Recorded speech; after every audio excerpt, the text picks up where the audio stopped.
हिंदी की पाठशाला में आप सभी का स्वागत है। मैं आपको यहाँ पर वर्ण विचार शुरू की हूँ पढ़ाना, जिसका पार्ट 1 का वीडियो मैंने बना दिया, आपने देखा होगा। पार्ट 2 में अब उसके वर्णों के भेद पढ़ाने चल रही हूँ। पार्ट 1 में मैंने वर्ण किसे कहते हैं, तो ये भाषा की सबसे छोटी इकाई है कि बिना इसको सीखे हमें किसी भी भाषा का ज्ञान नहीं हो सकता। जब हमें भाषा का ज्ञान लेना है और उसमें भी भाषा के लिखित रूप का ज्ञान लेना है, तो हमें वर्णों की जानकारी होना आवश्यक है। जब हमें उस भाषा के वर्ण आ जाते हैं, उनकी मात्राओं का ज्ञान हो जाता है, तभी हमें वो भाषा लिखित रूप में आ सकती है। अन्यथा हम सिर्फ मौखिक रूप उसका जान सकते हैं, लिखित नहीं सीख सकते। अब यहाँ पर आ गई बारी वर्णों के भेद की। तो इतने की आपको आवश्यकता नहीं है, मैंने यहाँ तक लिखा था कि वर्णों के 2 भेद होते हैं, जिससे स्वर और व्यंजन। तो वर्णों के 2 भेद हैं,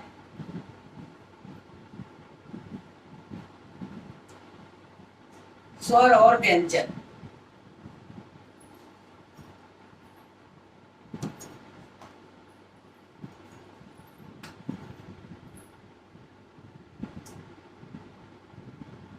स्वर और व्यंजन, ये वर्णों के 2 भेद हैं। अब प्रश्न उठता है कि स्वर क्या है।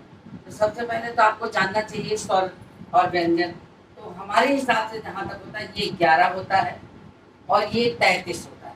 उसमें और भी अतिरिक्त वर्ण जोड़े होते हैं, तो बहुत लोग 46 कहते हैं, बहुत लोग, लेकिन सब कुछ नहीं होता, कुछ उसमें संयुक्त व्यंजन होते हैं। तो मुख्य रूप से यदि देखा जाए 11 और 33 यानी 44 वर्ण होते हैं। 44 वर्ण होते हैं, लेकिन किताबों में कहीं कहीं अन्य चीज़ों को जोड़ के दिया। हमारे हिसाब से स्वर 11 होते हैं और 33 व्यंजन होते हैं, ये शुद्ध रूप में देखा जाता है। तब प्रश्न उठता है स्वर क्या होता है। अब जब हमारे मुख से ध्वनियाँ निकलती हैं, तो कहीं ना कहीं मुख के किसी न किसी हिस्से से टकराते हुए निकलती है। तो जब स्वर बोलते हैं तो ध्वनि किसी मुख के किसी भी हिस्से से टकरा कर नहीं निकलती, स्वतः आराम से निकलती है, बिना बाधित हुए निकलती है, तो वो स्वर कहलाती है। यानी जितने भी स्वर वर्ण बोलना रहता है, उनके बोलने में कोई भी ध्वनि बोलते समय बाधा नहीं पहुंचती। व्यवस्था जो होती है मुख के अन्य हिस्सों से या गले के अन्य हिस्सों से कहीं भी वो छूती नहीं है, टच नहीं होती। तो ये बात है। तो सबसे पहले स्वर किसे कहते हैं, तो जिन वर्णों को उच्चारण करते समय ध्वनि बिना रुके, थोड़ा मार्कर अच्छा नहीं चल रहा है, देखती हूँ। जिन ध्वनियों को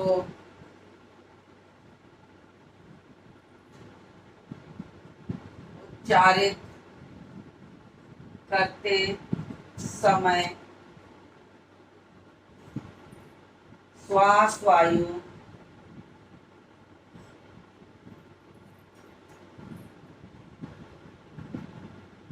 मुख के श्वास वायु मुख के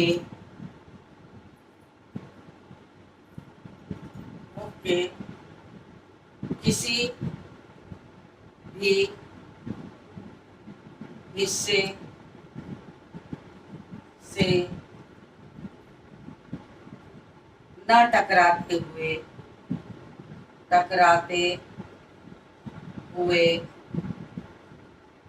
मुख के किसी भी हिस्से से न टकराते हुए बिना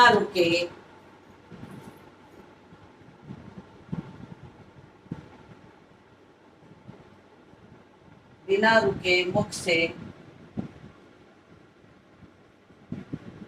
निकलती है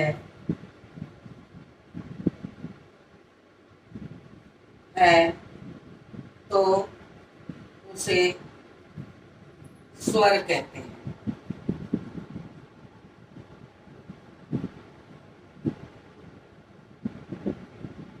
अब स्वरों की संख्या तो मैंने पहले भी बताई थी।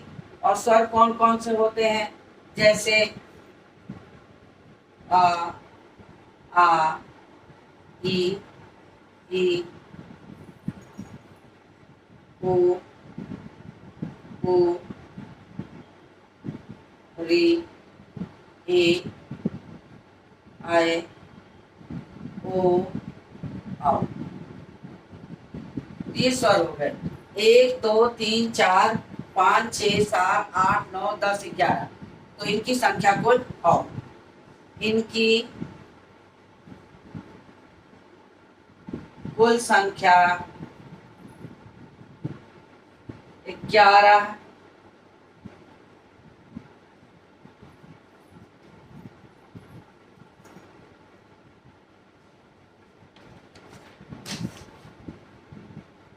आज मार्कर कुछ अच्छा नहीं चल रहा है, डार्क नहीं लिख रहा है।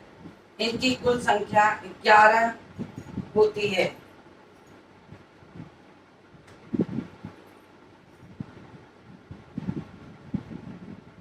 होती है। और जैसे डॉक्टर, ध्यान से देखिएगा, इसको भी हम स्वर में ही जोड़ लेते हैं। ये अतिरिक्त स्वर में अतिरिक्त स्वर में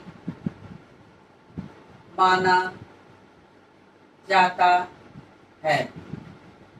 इसको हम अतिरिक्त स्वर कहते हैं। जैसे टॉफी, डॉक्टर, तमाम ऐसे शब्द होते हैं जो अंग्रेजी से आए हैं। कॉलेज, टॉफी, ऑफिस, डॉक्टर, ये सारे बोलने के लिए हम अ का प्रयोग करते हैं, जिसको हम स्वर में ही स्वीकार कर लिया जाता है। अब स्वर के भेदों की बारी आती है। स्वर के कितने भेद होते हैं? स्वर के भेद, तो स्वर के मुख्यतः मुख्य 3 भेद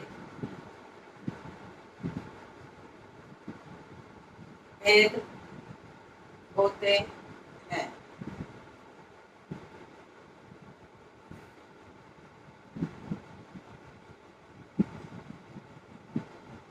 हार्श स्वर, दूसरा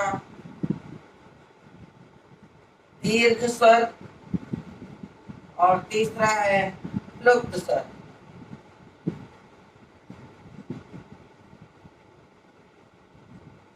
देखिए 3 स्वर आते हैं, हार्श स्वर, दीर्घ स्वर और प्लुप्त स्वर। ये 3 स्वर हैं। तो तीनों स्वर में आप जब पढ़ेंगे, स्वर देखेंगे, लिखा हुआ देखेंगे, तो आप इसको पढ़ के देखिए। सबसे पहले पढ़ के देखिए कैसे, हम इसको कैसे पढ़ते हैं। आ। अब देखिए बोल रहे हैं तो देखिए बोलने के तरीके को ध्यान से देखिए। आ। जितना समय हमको बोलने में आ लगा, उसका ठीक दुगना समय आ में लगा। यानी हम जब बोलते हैं तो एक हमारा दीर्घ है, एक हमारा लघु है।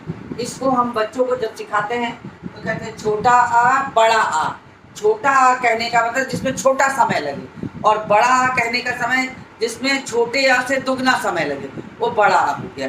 तो बस आपको इतना अगर बोलने में सीख लेंगे तो आप आसानी से इसको समझ सकते हैं कि हाँ ये क्या है।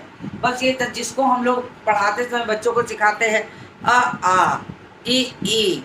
अब बोल के तो सिखाने में हम उसको उतने कम समय के लिए बोलते हैं, लेकिन जब हमें उसे बताना होता है बच्चा कैसे जानेगा अ क्या है और आ क्या है, तो हम उन्हें बोलने की भाषा में सिखा देते हैं कि छोटा बड़ा, छोटा बड़ा, यानी छोटे में छोटा समय, बड़े में बड़ा समय। तो इसका तरीका है कि छोटे में जितना समय लगेगा, बड़े में उससे दोगुना समय लगेगा। यही इसकी परिभाषा है। तो ग्रामर को याद करने की जगह उसको तरीके से समझ लीजिए, तो जब समझ लेंगे तो वो आसानी से याद आ जाएगा। अब इसको मैं रब करती हूँ, आपको स्क्रीनशॉट लेना है तो ले लीजिए।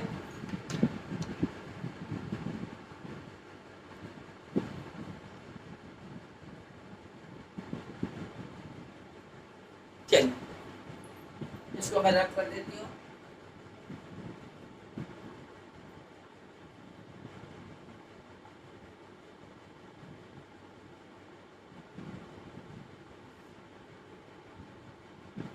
अब हो गया हर्ष स्वर। तीनों भेद में पहला हम लिखते हैं, जैसा कि मैंने आपको समझाया अभी, कि जब हम स्वरों को बच्चों को सिखाते हैं उसको ऐसे ही बोल के सिखाते हैं, अ आ ए। अब हमारे बोलने में भी वही चीज आ रही जो हमें यहाँ लिखने जा रहे हैं कि हर्ष स्वर को बोलने में जो समय लगता है वो बहुत थोड़ा होता है। ये ध्यान में रखिएगा कि हर्ष स्वर को बोलने उच्चारण करने में सबसे कम समय लगता है या बहुत थोड़ा होता है। हर्ष स्वर को उच्चारित करने का समय बहुत थोड़ा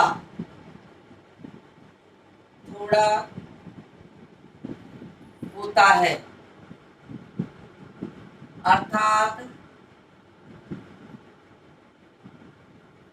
कम समय लगता है। जैसे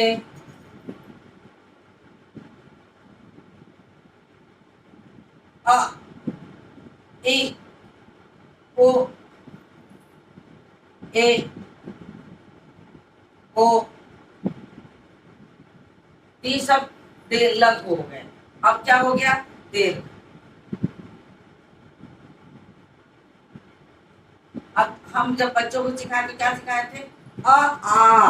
अब जैसे हम कहते हैं अ आ, तो आपके बोलने पर भी देखिएगा टाइम उसका दोगुना हो जाता है। तो ये इसका आसान सी परिभाषा, बिल्कुल आपको लर्न नहीं करनी, आप बच्चों को भी सिखाइए तो भी आप कह सकते हैं कि जो बोलने में कम समय लगे वो लघु है, छोटा है, उसको छोटा कहेंगे। जिसको बोलने में उससे दुगना समय लगे वो बड़ा है और वो दीर्घ है। तो परिभाषा याद करने की जरूरत नहीं, अपने शब्दों में आप बना के लिख देंगे तो भी कोई काट नहीं सकता है। तो दीर्घ स्वर होता है, दीर्घ स्वर को का उच्चारण करने में हर्ष स्वर से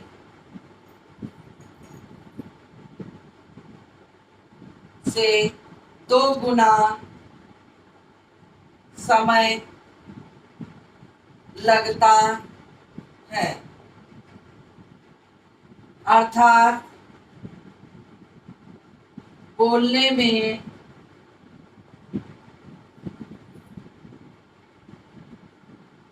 समय अधिक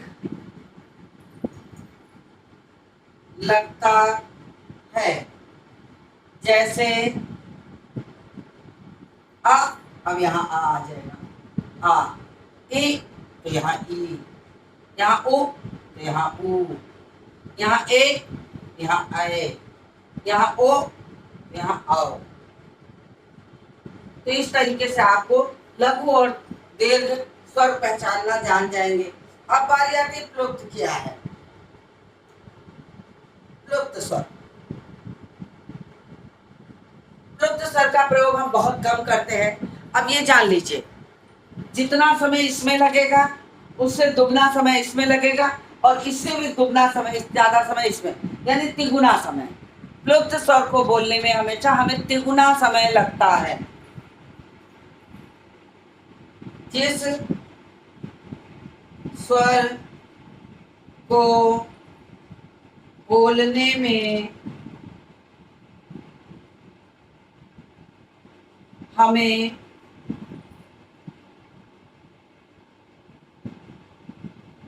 हर्ष स्वर से 3 गुना या तिगुना समय लगे वे प्लुप्त स्वर कहलाते हैं। जैसे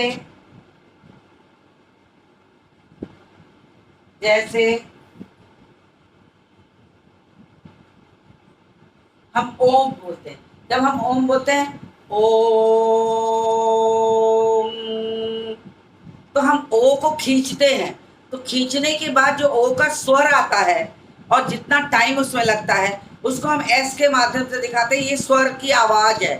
तो ये तिगुना समय प्रतीत करती है कि यहाँ पर आके हमें तिगुना समय लग गया है। तो जितना ओम शब्द है, अरे, तो ये तरीके के जितने भी शब्द आएंगे, ओम कह दीजिए या कह दीजिए किसी को, जैसे हम बुलाते भैया, अब आ को हमने खींचा, आ तो आया लेकिन आ के साथ आ, तो ये जो बाद के स्वर की आवाज जो जा रही इसमें 3 गुना समय लग जा रहा, तो हम उसको कहते हैं ओम।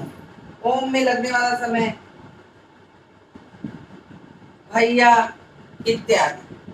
तो ये देखा जाए तो स्वर के 3 भेद हो जाते हैं। देखिए मैंने लिख दिया है हर्ष स्वर, दीर्घ स्वर और प्लुप्त स्वर। तो उम्मीद है कि स्वर के जो 3 मुख्य भेद हैं वो आप उसे जान चुके होंगे और अच्छे से समझ गए होंगे। अब व्यंजन की बारी है, व्यंजन मैं आपको समझाऊंगी, लेकिन समय हो गया है। प्लीज़ इसे लाइक करिए, शेयर करिए, सब्सक्राइब करिए। व्याकरण का ज्ञान बढ़ता है। आप प्रतियोगिता दे रहे हो या कोई परीक्षाएं दे रहे हो तो उसमें भी आपके काम आएगी। टेट वगैरह में ये पूछा जाता है, स्वरों के भेद, व्यंजन सब जाना है, तो आप उसमें पढ़ने में मदद मिलेगी। तो आप जो भी मदद पाएंगे वो मेरे लिए, मेरी सफलता का कारण होगा, वो मुझे भी सफलता मिल रही है मुझे लगेगा। तो उम्मीद करती हूँ कि आपको अच्छा लगा होगा। तो प्लीज़ लाइक करिए, शेयर करिए, सब्सक्राइब करिए। और इसी के साथ इस वीडियो को मैं समाप्त करती हूँ और मिलती हूँ इसके अगले पार्ट में, अगले वीडियो में। Thank you all of you.